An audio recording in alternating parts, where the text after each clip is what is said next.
This Sabbath morning, we will conclude our series looking at some of the more compelling stories in the book of Daniel. And we will end this series just the way we started at the very beginning in chapter 1. We're going to take a look at Daniel as a young man. Daniel would spend all of his adulthood in a foreign land. He would give the very best of his life serving a pagan king. He lost his culture.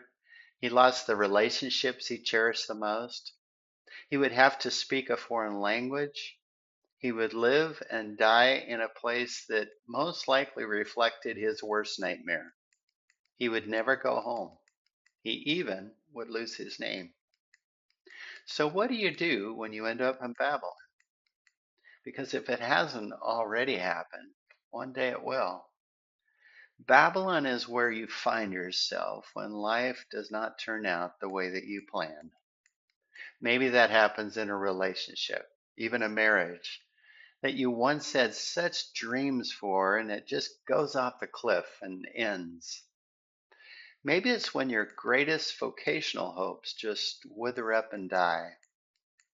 Maybe it happens when someone you know and love and trust betrays you, wounds you deeply.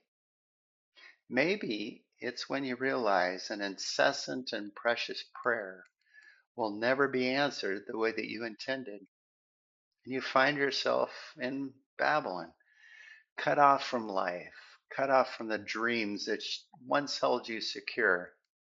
You may never get home. And worst of all, you wonder if God even notices. What do you do when you find yourself, just like Daniel, in Babylon?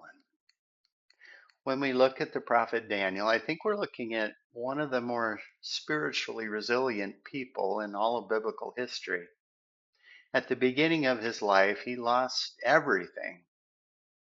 Yet in Babylon, with God's help, Daniel learns not just to survive in captivity, but he learns how to thrive.